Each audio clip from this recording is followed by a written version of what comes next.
When we go in there? Huh? Let me make sure nobody in here. Hello? See? There go man. මේ video එක දැක්කම මට මේක ගැන කතා නොකරම බෑ කියලා හිතුණා. මේකේ තියෙන්නේ තමන්ගේ දුව টয়ලට් එකකට යන්න කලින් තාත්තා টয়ලට් එක ඇතුලේ චෙක් කරනවා. ඒකේ ඇතුලේ ඉඳන් පිරිමි කෙනෙක් තමයි එළියට එන්නේ. මේක නිකම්ම টয়ලට් එකක් නෙමෙයි, මේක විමෙන්ස් টয়ලට් එකක්. නැත්තම් ගැහණු টয়ලට් එකක්. හැබැයි පිරිමි කෙනෙක් ඇතුලේ ඉඳන් එළියට එනවා. ඉතින් තාත්තා ඒක චෙක් කරපු එකෙන් ඒ දරුවා ලොකු අවදානමකින් බේරුණා වෙන්න පුළුවන්.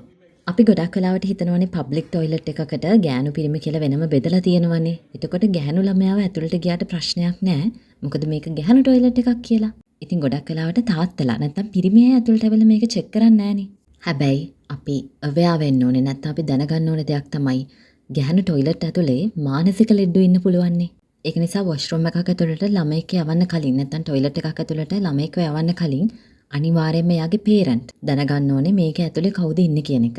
විශේෂයෙන් මේ ප්‍රශ්න තියෙන්න පුළුවන් ගැහණු දරුවන් ඉන්න තාත්තලට. හැම වෙලාවෙම අම්මට අවේලබල් වෙන්න බෑනේ, නැත්නම් හැම වෙලාවෙම අම්මට පෙනී සිටින්න බෑනේ. ගොඩක් වෙලාවට තාත්තට දරුවව වොෂ්රූම් එකක් යන්න වෙනවා.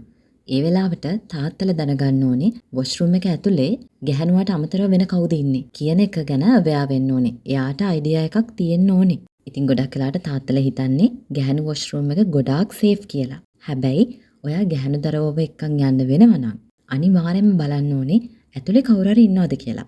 තාත්තට පුළුවන් එළියේ ඉඳන් පොඩ්ඩක් කෑ ගහන කවුරු හරි ඉන්නවද? මගේ දුවව එවන්න ඉන්නේ කවුරු හරි ඇතුලේ ඉන්නවද කියලා හරි අහන්න පුළුවන්. එතකොට ඇතුලේ කවුරුවත් නැහැ කියලා කන්ෆර්ම් වුණාට පස්සේ තාත්තට ඇතුලට ගිහිල්ලා දරුවව වොෂ්රූම් එකට දාන්න පුළුවන්. හැබැයි කෙනෙක්ට කියන්න පුළුවන් තාත්තා කෙනෙක් වුණත් පිරිමි කෙනෙක්නේ ලේඩීස් වොෂ්රූම් එකට එන්න හොඳ නැහැ කියලා. ඒක ඇත්ත. හැබැයි දරුවාගේ ආරක්ෂාව ඊට වඩා වටිනවා කියන තැන තමයි මම නම් ඉන්නේ. ළමයිගේ ආරක්ෂාව ගැන හොයන්න ලැජ්ජ වෙන්න අවශ්‍ය වෙන්නේ නැහැ. හැම වෙලාවෙම ගොඩක් විමසිල්ලෙන් ඉන්න ඕනේ. එක විනාඩියක් ඇති හැම දෙම වෙනස් වෙන්න. මේක ඇත්තටම ගෑනු ළමයින්ට විතරක් තියෙන ප්‍රශ්නයක් නෙමෙයි. මේක පිරිමි ළමයින්ටත් අදාළයි. පිරිමි ළමයින දෙමාපියොත් ගොඩක් සැලකිලිමත් වෙන්න ඕනේ වොෂ්රූම් එකකට ළමයිව යවද්දී ගොඩක් විමසිලිමත්ව ඉන්න. මොකද ලෝකේ පුරා දත්ත වාර්තාවලට අනුව පිරිමි ළමයිනොත් ලිංගික හිංසන වලට පැහැර ගැනීම වලට ලොකුවට ලක් වෙලා තියෙනවා. ලොකු අවදානමක් තියෙන කොට්ටාසයක් තමයි පිරිමි ළමයි කියන්නේ. මම මේකට තව දෙයක් ඇඩ් කරන්නම්. මම පොඩි කාලේ ගියා වෙඩින් එකකට. ඒ වෙලාවේ මට වොෂ්රූම් එකකට යන්න ඕන වුණා. ඉතින් මම තාත්තත් එක්ක තමයි වොෂ්රූම් එකට ගියේ. ඒ වෙලාවේ තාත්තා ලේඩීස් වොෂ්රූම් එකේ එළියේ හිටගෙන හිටියා.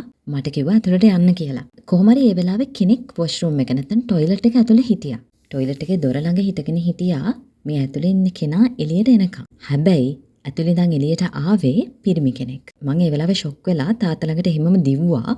මමත් පොඩි. ඉතින් මටත් ලොකුවට තේරෙන්නේ නැහැ. මං හිතුවේ මම වැරදිලා ජෙන්ස් එකට නැත්තම් මෙන්ස් වොෂ්රූම් එකකට ඇවිල්ලා කියලා.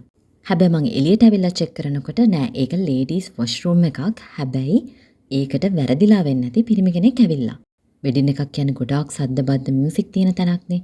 සමහරක් වෙලාවට ළමයිගේ කෑ ගැසීමක්වත් එළියට ඇහෙන්නේ නැති වෙන්න පුළුවන්. ඒක නිසා පේරන්ට්ස්ලා හැම වෙලාවෙම විමසිලිමත් වෙන්න ඕනේ.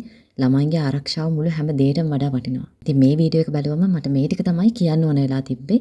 ගැහණු පිරිමි ભેදයක් නැහැ. ළමයින්ගේ ආරක්ෂාව දෙමව්පියන්ගේ අතේ තමයි තියෙන්නේ.